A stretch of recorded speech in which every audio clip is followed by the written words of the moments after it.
couple of housekeeping announcements before we begin. Can I just remind you the fire exit obviously is behind you the way you came in. And can I please ask everyone to take out their phone and put it on silent, if not turn it off. These are being live streamed and also going to be on YouTube forever. So if you are the person whose phone goes off, no one will ever forget about it. But we would encourage you, if you want, please do put them on silent. And if you want to take photos, use social media. Our hashtag is DingleLit2022, so that's why we're happy for you to leave them on. There'll be a Q&A at the end as well, so if you have any questions, please do feel free to ask. We'll have the mic going around at the end.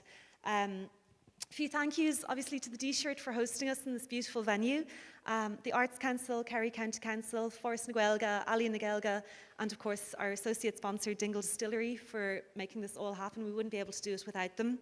And also, to that point, our founders who helped set up the original festival, our volunteers who are doing fantastic work today, all the team, and the supporters, and of course you, our audience, for making the event so special with your involvement and supporting the festival. So we're very grateful for you all being here. I hope you enjoy the event, and afterwards there will be copies of the book for sale, and hopefully Bryan will be able to hang on and do a signing down in the bookshop, which is just to the right at the bottom of the stairs as you kind of go out that way to the back of the venue. So without further ado, I will hand you over to Bryan MacMahon and Tadhg Coakley to start off your event. If I'd like to welcome the gentlemen to the stage. Thank you very much.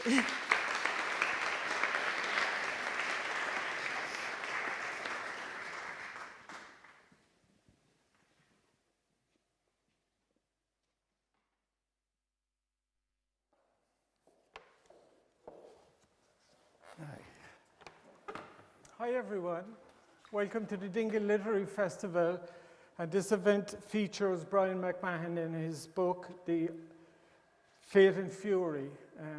My name is Tadhg Coakley. It's lovely to be here today. Thanks to the festival for inviting me. So I'm going to introduce the book first. I'm going to say read the blurb at the back, and then I'm going to introduce Bryan.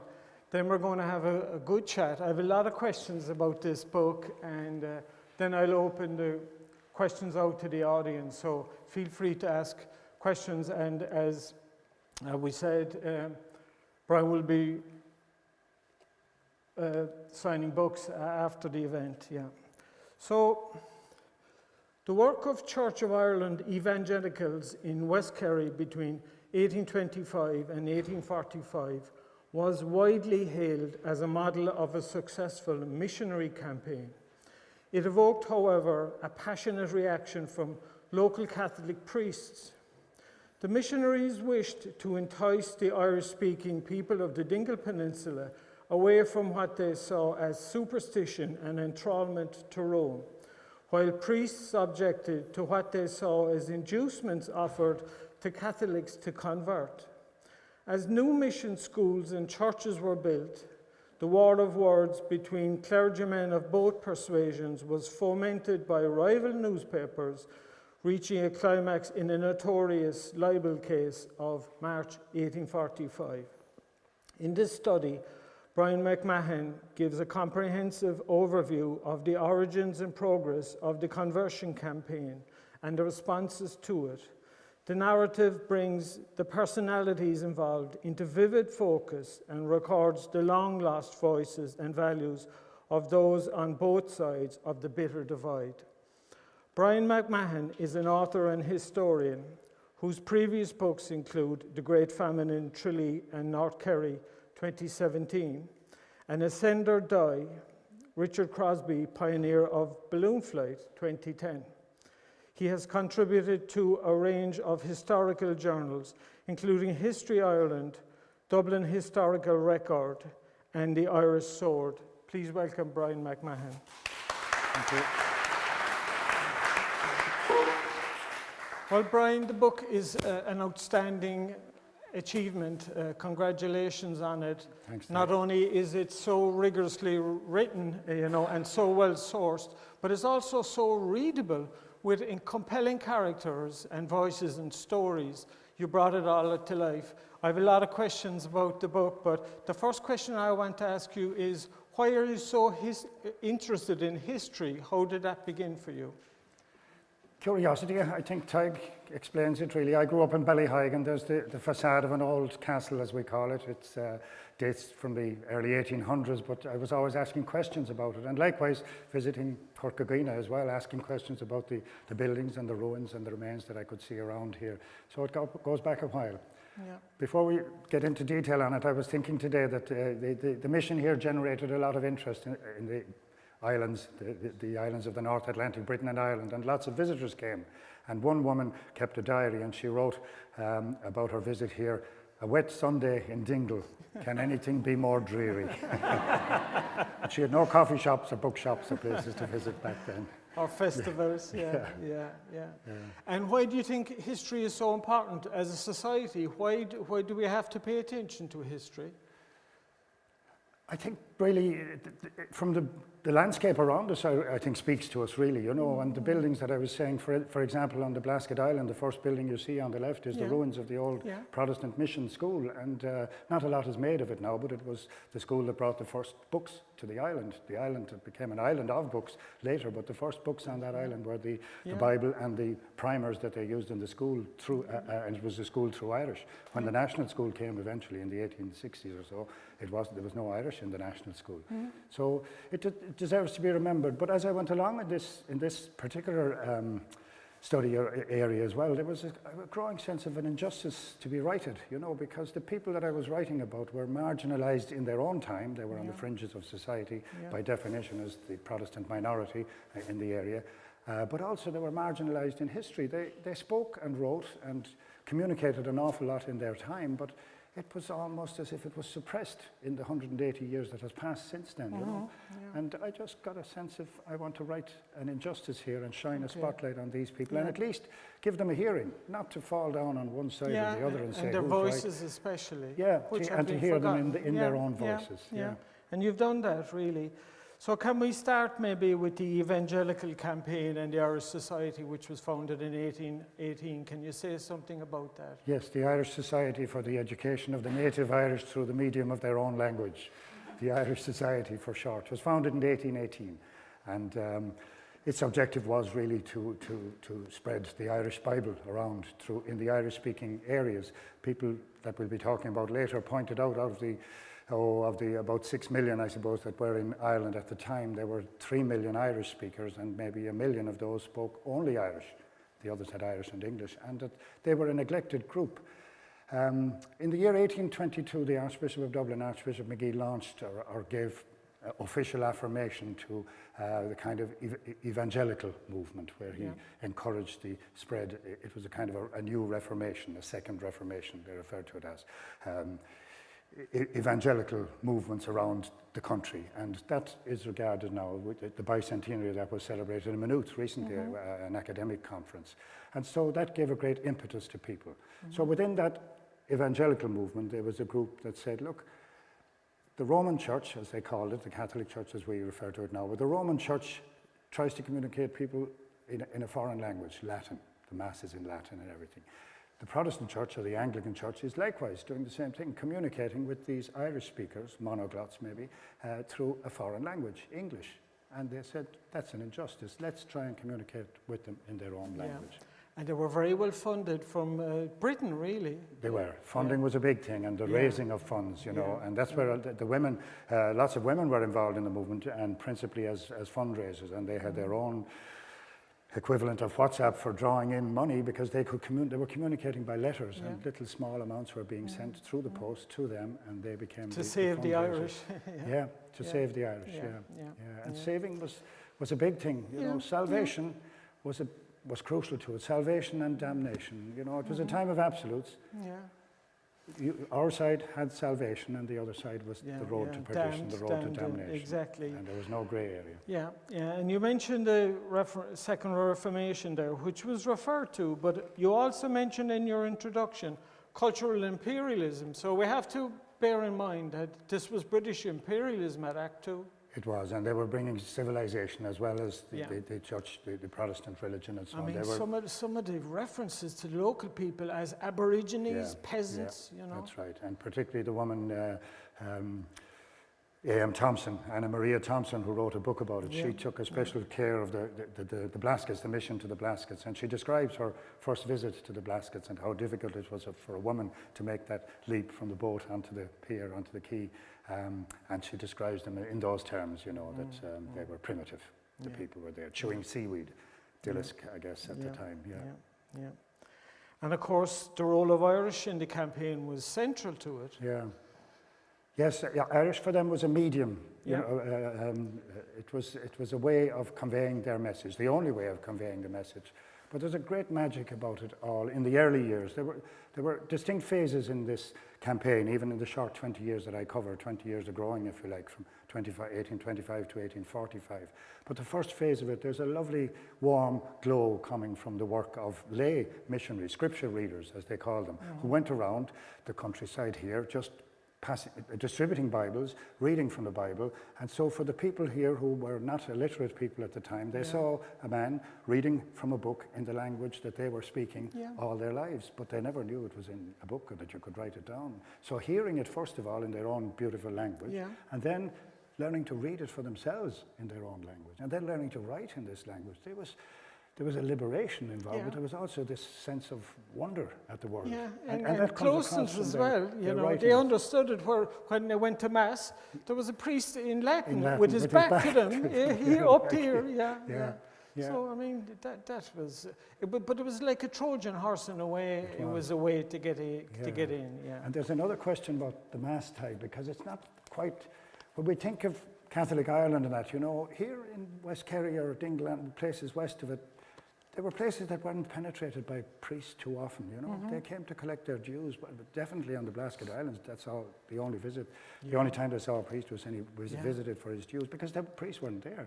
The numbers weren't there in this post-penal time. And the local people on Sunday morning would go down to the beach and look over at Dunquin and imagine the Mass being said. Yeah, like a virtual It's Mass. Unbelievable. That's right, yeah.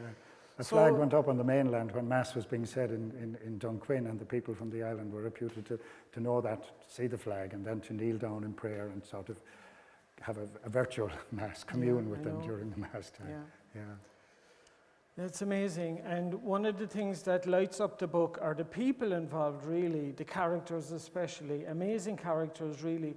But can we start with David Peter Thompson, D.P. Thompson? Yeah, D.P. Thompson was the agent of Lord Ventry, so he hadn't a primary role in the missionary campaign, but his wife did a very central role. And when Lord Ventry wasn't in residence, they stayed in his house, which is Coakley now.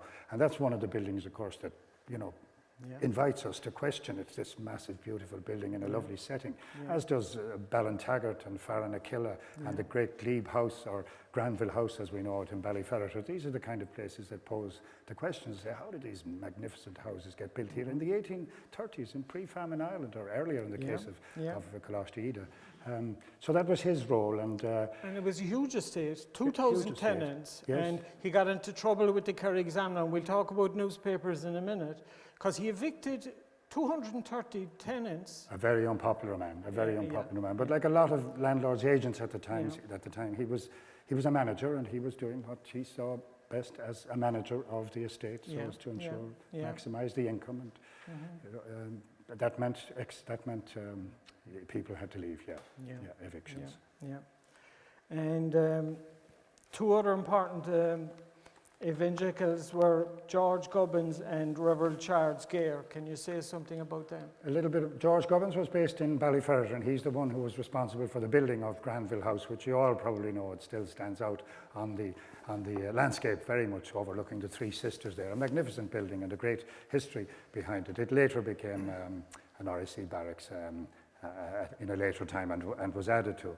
And George Gubbins was a freelancer. He was there on his own before the campaign really began. You know, he did a lot of good for the people at a time of cholera, an awful lot of good. But he was transferred by his bishop, much to his own regret, for many reasons. He loved the area, but also his firstborn child, Eva, was buried in the nearby Dunurland cemetery, and her headstone is still there.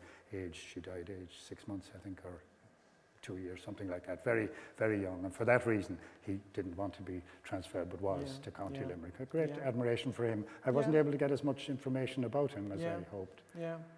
And of course, Charles Gare kind of Oh, came yes. a bit later. Yeah, Charles Gare then. That was, as I was saying, there was a lovely warm glow about the early phase of this campaign, but it started to get bitter and started to get confrontational with the arrival in 1833 of Charles Gare, an Englishman. And a few foreign fanatics was the way these missionaries were often described. They weren't all foreign, as we'll see with Tom Moriarty, but this man was English, and he never did master Irish and never became one of the people, as Gubbins did, in fact, and another man, Goodman, that family as well, who were several ministers in the Goodman family, and they were very, very Irish and, as we know, involved in music and traditional, the preservation of traditional tunes and so on as well. But Gare was based here in Dingle, nominally a curate to Reverend Goodman and the chaplain to Lord Ventry. And he was the man really who stirred up the confrontation. And it came directly between him and the parish priest, Father John O'Sullivan. And so from the pulpit on Sunday and on the following day in the newspapers, which also sided with whatever side they were partial to, there were great tirades, which make for sad reading in a way when you look back on it and say, what was it all about? Why did all this happen? It's quite sad at this stage, but objectively as a reader, it makes for exciting reading and great English. It's very Dickensian and very... But it's vicious in the newspapers. Vicious, I mean, we don't... The only thing you'd see something like that now is in social media. Yeah, and we don't have any tirades from the altar anymore, do we? No, we don't. No, we don't. We won't talk about that. No. And then you mentioned Thomas Moriarty. He was a game changer, really, wasn't he? He was, yeah. Because he wasn't a blow-in. He wasn't a blow-in. He wasn't one of the men they could call one of a few foreign fanatics. No, he was a Dingle man and came from a prominent family. His mother was... A Catholic family? A Catholic family. And independently, he was converted to Protestantism. Independently, because he had an inquiring mind. He asked questions of what he saw before him and what he heard from the Catholic pulpits, and he came to the conclusion that that wasn't the direction he wanted to follow. And he became a leading light then. He went on from Dingle to Kilkenny for schooling, and from Kilkenny to Trinity College, where he became ordained, and he became one of the very, very few Church of Ireland ministers who was a native Irish speaker, and who was also an academic and a very good performer and a charismatic figure. And he began his clerical career in Kings Court, County Cavan, in that area, Kings Court, County Meath, County Cavan, and was influential there until he was persuaded to come back here and to situate himself in Ventry. Yeah, and he was a minister for 24 years, but there's a great quote on page 107. Will you read that, Brian? I'm not sure. I have a page marked here. It's not 107, but you tell me what one you mean. You read your piece there. Okay, this is Tom Moriarty himself describing his return to his native place and how he spent his days. He said he would spend his days walking around in the villages and come home in the evening very hoarse. And this is how he describes it, and you'll see what I mean. This beautiful English, and this could be examined and tested, everything he says here. I'll comment on it after reading it. In one village, we began to converse with a man at a gable end of one of the houses. Very soon, the people in the village at the time were attracted by this and stood listening at the ends of the rows of houses. A river divided the village, and the women were beetling in it. They were beating flax for linen. They listened. A man comes up with a cleave or basket on his back, and he stops to listen. Another with a ladder, and a smith with a hammer. Some who were thatching ceased their work to listen. I exposed every error of their church, sketched how the Lord brought myself out of it, and invited them into the true Holy Catholic Church, of which Christ alone is the head. We parted in peace and with a blessing. He says Holy Catholic Church about his Protestant church, Catholic with a small c, meaning universal. To him, the other church was the Roman Church, not, as we know it now, the Catholic Church, the Roman Church. So that was his view. He continues, I have no doubt but that we are only in the infancy of a great work. And then, my heart throbs with delight at the thought of providing for my country, the only balm for its wounds, the gospel preached by the church in their own language. And that was his vision of things, you know. And you it can captures tell, it. you can tell from that he was a compelling character. Yes. He was obviously a great orator, and speaking in their own language to local people. Yeah. He must have won over a lot of them, yeah. Yeah, and before his family name, Thomas Moriarty, his family status, the others in his family, some of whom converted, not all, almost all eventually, they were very important. His sons went on to be ministers, and his brother's sons went on. His brother became a minister, and his sons too went on. So there's a whole line of, and they didn't serve in this part of the world. They served mostly in Northern Ireland, as we would say now, or in the northern counties at that time. Yeah.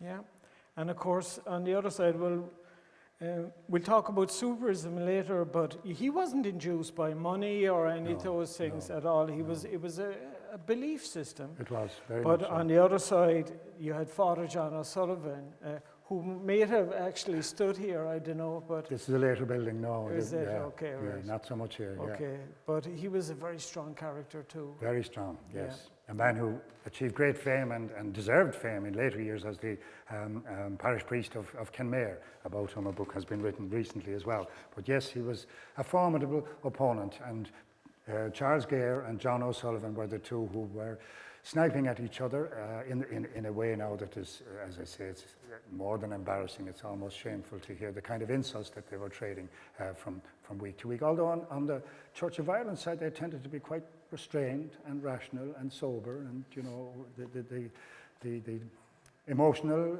tirade came from the Catholic pulpits, I would have to say, and I think you would agree reading it here as well. One of the newspapers, you talked about newspapers, I'll read from the account in a newspaper which caused the libel.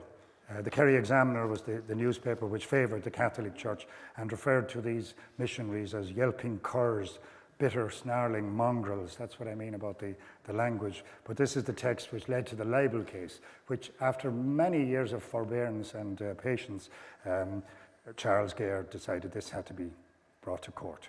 So this is the paragraph that offended in the Examiner.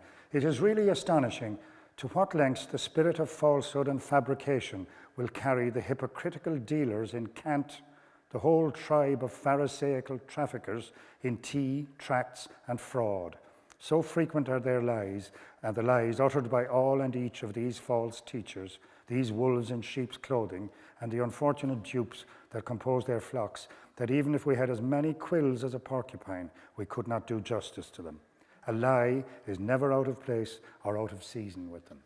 So it was that accusation of lying that really forced them into the courts eventually in the 1845. Yeah, and we'll talk about the libel case later and what happened. But of course, D.P. Thompson took a libel case as well from the Kerry Examiner about how they described the evictions, and he won that case too. He did, he won that case. And the man who wrote it went to prison. He did, and you could write a book about that man, Patrick Robert Byrne. Yeah. That's right, the editor of the Kerry Examiner, who, if we could tell the full story, a marvellous book and a marvellous character in his own right as well. I think newspapers back then were one-man shows, really, the editor and the printer. They weren't a team of reporters or anything, so almost everything in it was written by himself. I have great admiration for them. And the amazing thing was that in the town of Tralee, there were 3 newspapers being published, and then the Cork Examiner gave a lot of attention to this part of the world as well.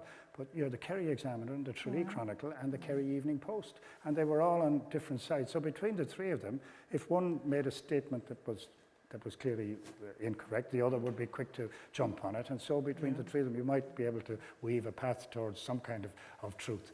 But for the researcher, it's a wonderful resource to have all And these. of course, John Sullivan kept a diary as well, which must have been gold for you. It was. And he annotated one of the books, didn't he? He did, he annotated, yes. I mentioned that Mrs. Thompson wrote the account. Women played a prominent role in this, apart from fundraising and behind the scenes and that, and being supportive of the men. A.M. Thompson, it took me a long time to find her actual name. She's most often referred to as Mrs. D.P. Thompson, after her husband's initials. But she wrote an account of it. She wrote it in the year 1845 as well, which was another good reason maybe for stopping there in this book. And John O'Sullivan annotated it and took exception to where he thought she was wrong or incorrect or had given the wrong name and so on. And that copy of her book is available in the County Archives in Tralee. That's gold for you. You must have been cheering when you knew about that. There were a few times like that when I turned up material that I hadn't expected to. Another one was how you know the famous college in Dublin, St. Columba's, which is one of the prestigious schools in the country now. At one stage, they realized that for this to be sustainable, they would have to have clergy who could speak Irish. They would have to train their own Irish-speaking clergymen, and Thomas Moriarty came into that because he proposed Ventry as the location for this college to train seminary, in other words, I suppose, to train clergymen. And it went along quite far along the road towards having it in Ventry. Ultimately, they changed, the group who was involved changed their minds, and they went to Stamullen, County Meath, and subsequently to where St. Columba's is now in Whitechurch, County Dublin. But Moriarty did go ahead and build his own college anyway. He did in Ventry. And, Yeah. and it still stands today, a lot of it, the private houses. Yes, just left of the shops and the pub there. That's the Ventry Collegiate School, as it is called. Yeah.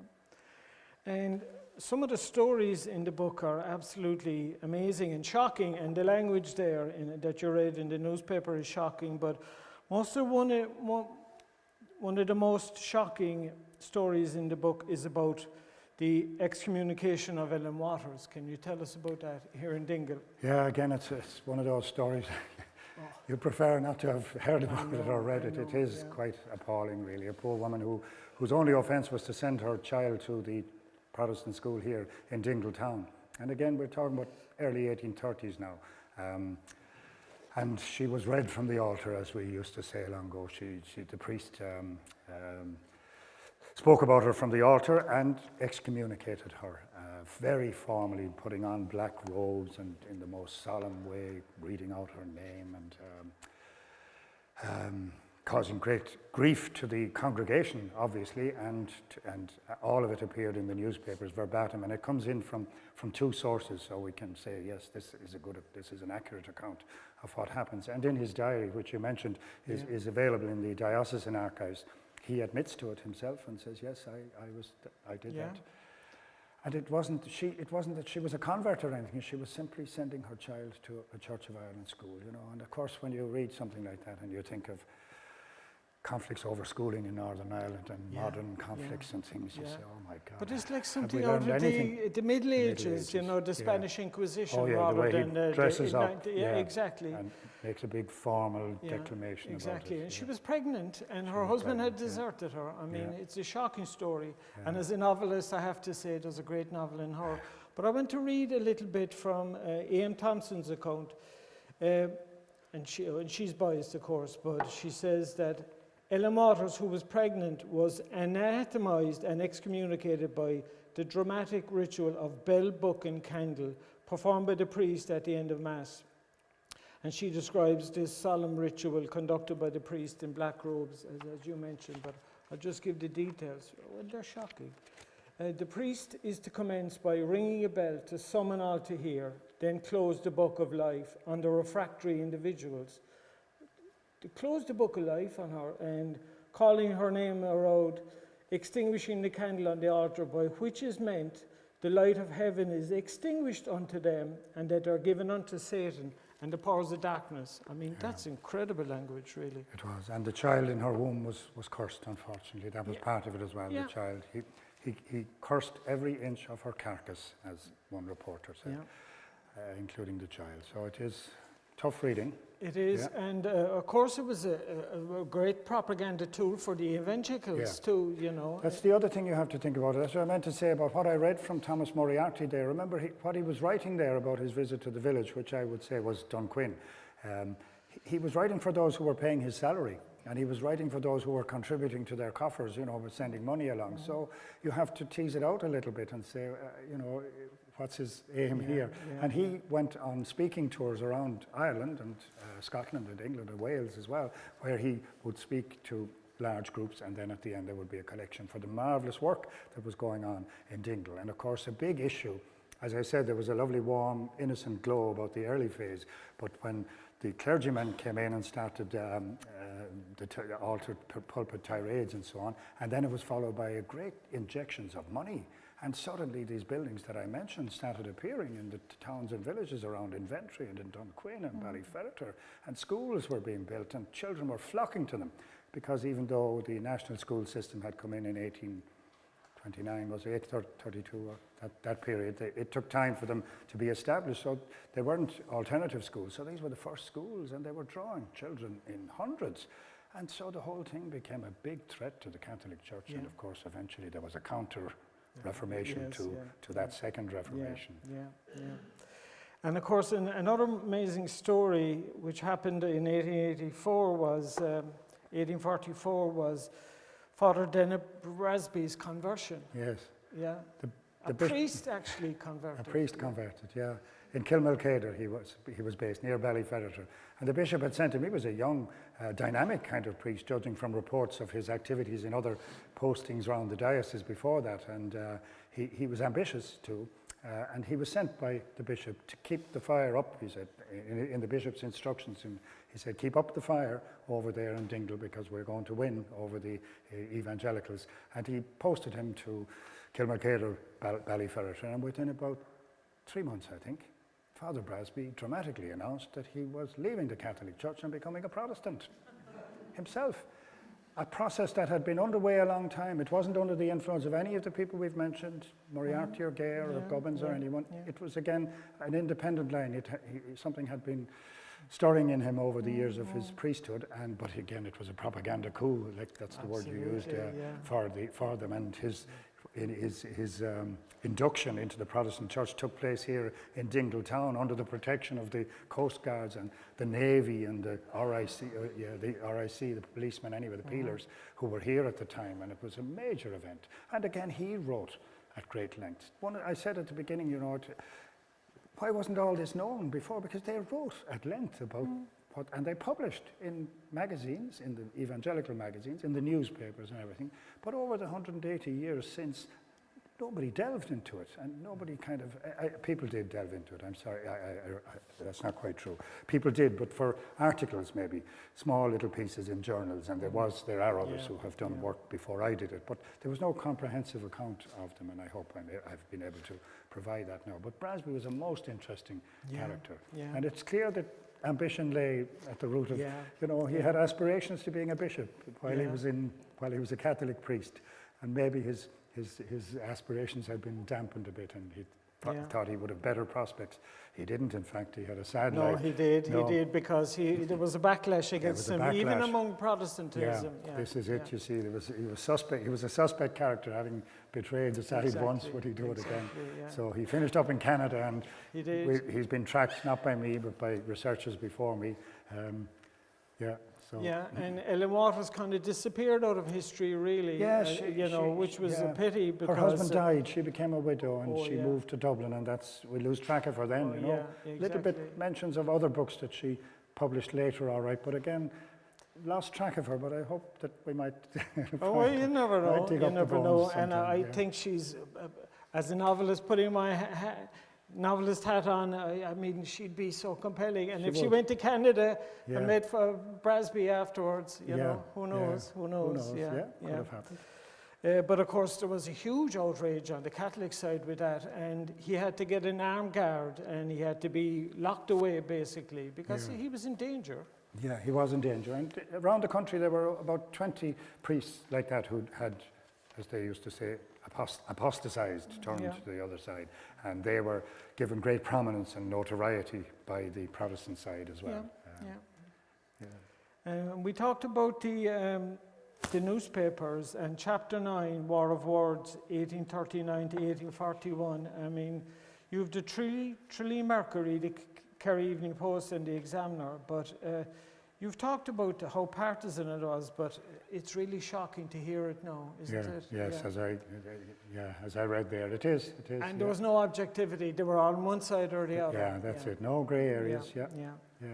There was a phrase I came across while I was researching. I think it's Rumi, a philosopher from I'm not sure where, but he said the saying is, "Somewhere there is a field beyond right and wrong.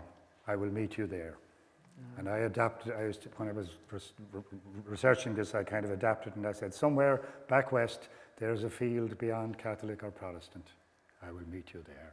It's an awful pity they couldn't have met as, they were fine. They were great men and women on both sides, and they were highly academic, highly gifted. If they could only have pooled their talents and energies to something that wasn't quite so destructive. But There's no ecumenicalism those days. Those who remember, those of us who might remember Ireland of the 1950s and that, I suppose we can hear some echoes of that in those times, hopefully long gone now. Yeah.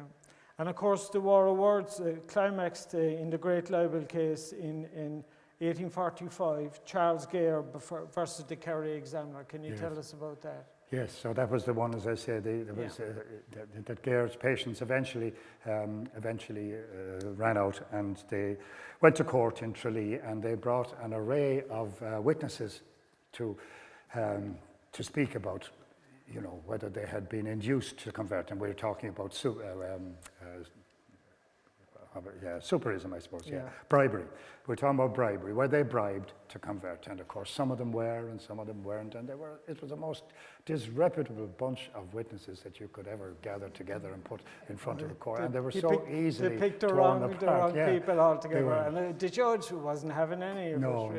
So the whole thing, it was clear from the beginning, even though it started off with lots of Catholic clergy attending and hoping for a victory. And I suppose victory and defeat was very much a part of the black and whiteness of this story as well, So it turned out to be a victory for the missionaries, really, for the Protestant evangelicals. And the text of the trial was published as a book, which again is just amazing. I was trying to look up when shorthand came into use, because I was saying, how did they manage to take down every word of this 3-day hearing in the court in Tralee? Sometimes they ran out of light in the evening at one stage, and how did this one editor that I mentioned, who was the only person in charge of the newspaper, managed to capture every word of it, And I think maybe shorthand did come into use just around that time, the late 1830s. Phenomenal achievement. There's a whole book in itself to be written about the newspapers and what they achieved at the time, and who was reading newspapers. As I said, the national schools hadn't really taken root yet fully around the country. So where was the readership for 3 newspapers every week? A few times a week. They weren't dailies, but they were coming out every so often during the week. And the other, you mentioned superism there. I mean, some people were obviously induced, but there was terrible hardship at the time. I mean, 39, 40 and 41, the summers were disastrous. Yeah. That was a kind of a famine before the famine. Those 3 years in a row of great suffering. When people died, not many people died, but people died of hunger on the streets of Dingle then as well. And so, of course, you'd ask yourself, what would you not do for your family in a time of desperation? What would any of us not do in order to get food to feed your family or to tide you over what you knew was going to be a rough few months of winter, but also the hungry months of March before May, June time before the potatoes crop came again for the year. So the question of, they were well aware at the time that some of the people who converted did so for the wrong reasons. And they addressed that themselves and said, yes, look, we know, but it's like the Pope said recently, who am I to judge? Anyone's conscience. What would you not do for your children? If your children are starving, of course you're going to do it. You would. Yes. There's a great quote in the introduction, and the introduction and afterward are absolutely fantastic, Brian. They're a great achievement altogether. Summing it up, especially, and this is your words now. Some converts endured significant hardships as a result of their decision, not least the severing of familial and communal ties. Dutiful Catholics followed the advice of their priests and boycotted converts who were depicted as receiving great benefits and rewards. It took courage and independence for converts to walk away from family and friends, to become estranged from the wider community while still living and working in it. I mean, it's very tragic, really. It is. There are lots of verses and ballads which I include as well, and one of them has the verse, my cabin is lonesome tonight, no footfall I hear at the door. The friends who were once my delight will sit by my fireside no more. That was the convert, boycotted by the community because of, he'd gone to the other side. And in order to give people a bit more security and a bit more comfort, that was when the colonies were built. The colony which still exists here in Dingle, the lower colony, which is marked by the local historical society with a little plaque on it, and the upper colony on John Street, which has disappeared completely, I think. And then in Ventry as well, the row of cottages on the left-hand side as you're coming into Ventry, that was the colony at Ventry. And this was a way of having a protective grouping where they were supplied with housing and with jobs and so on since they had been alienated and boycotted, even though the word boycotted wasn't used, ostracized from their own community. Yeah. I have a few more questions, Bryan, but we've about 10 minutes to go. I just wanted to ask the audience, do you have any questions for Bryan? Yeah, go ahead. I understand your works, the book stops at 1845, so I'm just curious why you picked that year and what happened to this. Sorry, I'll start again. And just, sorry, I understand that the book stops at 1845, and just wondering what happens after that with regards to how the movement fared, or even the conflict fared, as it headed into the famine years. There was, in terms of progress and expansion, there was only another 15 years at most, I think, after that, really. By 1860, it had petered out for a variety of reasons. I had to stop because it was getting too big and getting too long, and even as it is, the print is too small. I think it ought to have been bigger print, but that would have meant more pages and more expense. So I had to stop, and again, because that was the year Mrs. Thompson stopped her book, her account of it, and because it was the eve of the famine, I said, I'm going to stop here. But you're not the first one to point out, saying, you can't stop there, you have to. So that's my next project, really, is to continue the story. But it's a story of decline, really. It was 20 years of growing. The numbers at around 1845, there was a big debate about the numbers, and 800 was the number they fixed on, 800 converts, out of a potential, I think, 16,200 in Dingle and places west of it is the figure I have, So it was quite small, but it was the threat, or the idea that it was growing, that put fear into people. During the famine years, it went up to about 2,000. And by the way, those figures include children, so the numbers of adults is really quite a good deal lower than that. Possibly only 300 or 400 adults, and then the rest children out of that 800, So, but it's a story of decline and victory, if you like, then for one side. That's how it was perceived, I think, down through the years. They were, as it were, run out of Dingle. And the winners write the history after that. Yeah. Except when objective historians come back and balance it up, which you've done, Bryan. And what happened to converts then afterwards? Was it, you mentioned immigration. Dispersal, I think, in a word. I'm kind of projecting here, but I think dispersal in other parts of the country, which included Northern Ireland. I mentioned the sons of some of those Moriarty ministers finished up as ministers in the northern counties, where they would find a more cohesive group of Protestants, a more stable grouping, and less of a minority, but also abroad, emigration, I think, as well. And some, few remaining, but not too many. Although people would remember, older people in the areas around would remember going to school and, Church of Ireland, grew up with people who were Protestants by tradition. There's a question there. Yeah, go ahead, please. Thank you. Thank you. Forgive me, my hearing isn't great and I may have missed something, but I was interested in what you said about the newspapers, because one of the things about the Catholic Church from the early 19th century, as a result of Napoleon's taking the Pope prisoner, was that there was a sort of evangelicalization of the clergy, and they very smartly got onto modern media. And you find the bright young curates, I know this from German history, were encouraged to write articles urging the faithful, but also providing pious stories. And one of the people that they liked to quote was Maria Edgeworth, because hers were very moral tales. Yeah. But my actual question is, was the parish priest, had he ever been in Rome? Had he been sort of fired with the evangelical fervour, as many later were? Not Rome, I don't think. I think there was Maynooth, they would be the early Maynooth graduates, Maynooth, very big. And that was, not Rome so much. Yeah, but Rome featured very strongly in the Protestants' line against the Catholic Church. They were saying that Rome was an aberration and they were the true they were in the apostolic line of succession, and from St. Patrick and so on, they could trace their line back. And then Rome intervened with its doctrines and its councils and its regulations and its rules and so on. There was one thing, that came through from the evangelical movement, is that they were encouraging an encounter with Christ, whereas the Catholic Church was encouraging rituals and rubrics and penitence and prayers and and all of that kind of thing. And they were saying, you don't need any of that. Come and meet Christ in the Bible, And so it was, as Vatican II did eventually in the Catholic Church, that it was more encounter with Christ, kind of.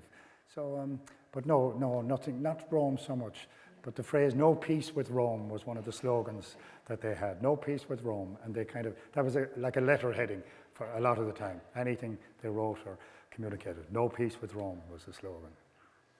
And of course, they depicted the Roman Church as Roman, not Irish at Not all. Irish, and yeah. Superstition. I mean, there was talks about, having mass for sick pigs and things like that. But there was a lot of propaganda. Oh, they were around disgusted by that. this. They were saying, if the mass is genuinely, as you believe, the body and blood of Christ, how can you have a mass for a sick pig or a sick cow or for a ship or for a fishing boat and things? And they thought this was, and then they talked about holy beads and holy rosaries and holy crosses, holy stones, holy garments, holy rags, holy vestments, holy water.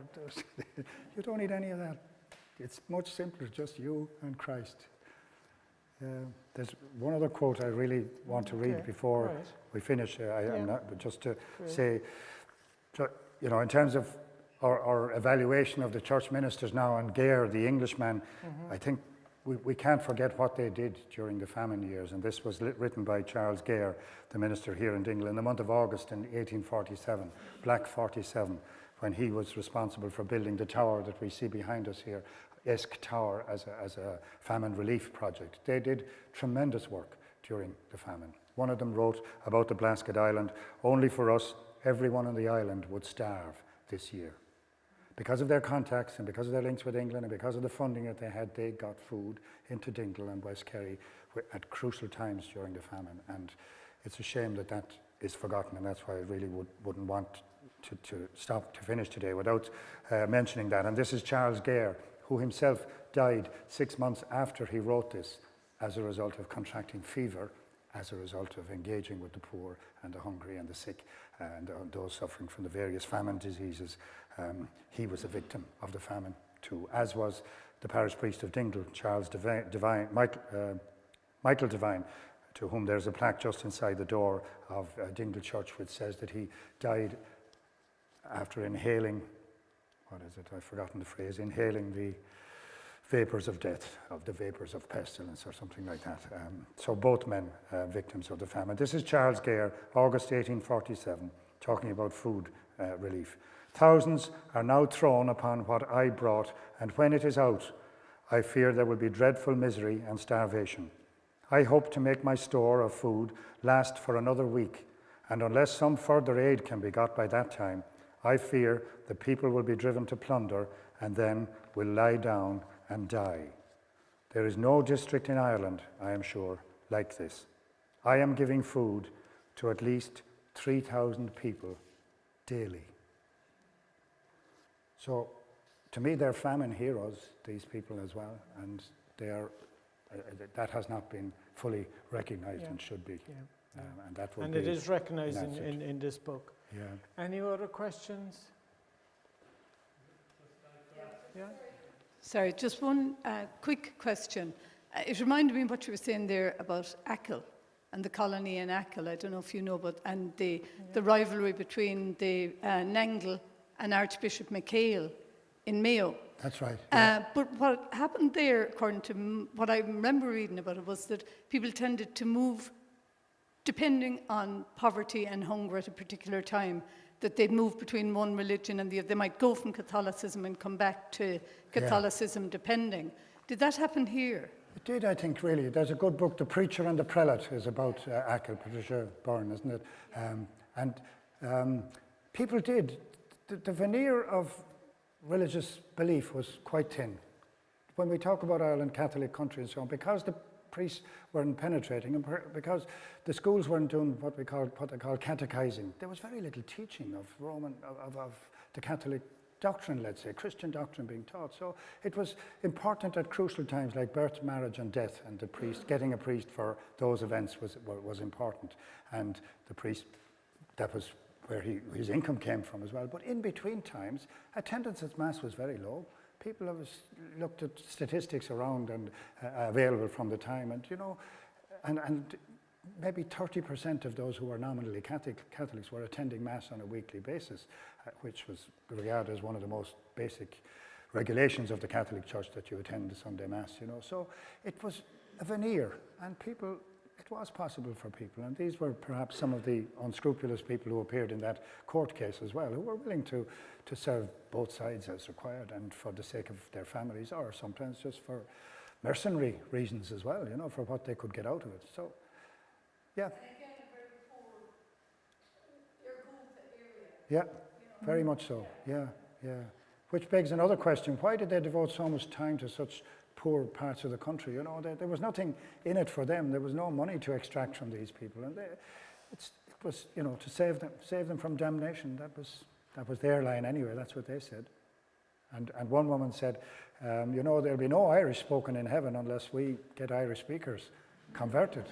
So that's why we're doing it, so that Irish will be heard in heaven, because no Catholics would be going to heaven. Yeah. Any other questions? We've time for one more. Yeah, go ahead, sir. Did the Catholic Church not at any stage realise that if they did provide help for the local people, that it would negate what the evangelists were trying to do? Did the Catholic Church not realise? That if they did provide some help and financial help for the people who were hungry, that it would there'd be no need for the evangelists to be. Oh, they did, and in fairness now, the priests were equally active, I would have to say. They were equally determined, and they too suffered personally, and the church in general. They were very loyal to their people and did what they could as well. But I think by virtue of their contacts in England and so on, the Church of Ireland ministers were, and the funds at their disposal. Like, the Catholic curates had no money. They were depending on the stipends of the poorest of the poor. And what the parish priest might give to a Catholic curate out of the parish funds. So there was a lot of poverty. I wouldn't, the Catholic Church played their part as well. Is that the... Well, would that have come from Rome? Well, there was help from Rome as well, but I suppose in the crisis period that we're talking, if you're talking about the famine years in particular now, the 1847 period, is it? Even the 20 years before that. Oh, yeah, not so much, again, because I think, as I was saying, it was such a small number, it didn't figure largely on the national scene or the national picture. But that's what happened, and that's one of the reasons why eventually the Protestant mission died, was there was a counter-reformation, a very determined and systematic reaction from Rome, which involved the arrival of the Vincentian order and a parish mission, and a kind of a Catholic revival happened in the years in the late 1840s, early 1850s, which eventually led to the demise of the mission. So there was a counter-reaction to it from the Catholic Church, and they won in the end, as I said. I just want to finish with the last chapter or the last paragraph of the introduction, which I think really sums it up very well, and the introduction and afterward are absolutely brilliant, Bryan. So, in the decades before the famine, Dingle and West Kerry resounded with voices that were sometimes shrill, sometimes seductive, sometimes scandalous, sometimes shocking, and always stirring. The powerful voices of the missionaries and their converts have long been stilled. They spoke in other voices, different voices, challenging voices. It's few clues to Howard, Dove, or Ish. It is worth listening to them again. In the spirit of a saying adapted from Tomás Ó Cruthain, Con gomedish bio agus id marov, so that they may be living when they are dead. And you've achieved this, Bryan, in this wonderful book. Congratulations. Ladies and gentlemen, Bryan MacMahon. Thank you, Clive. Thank you.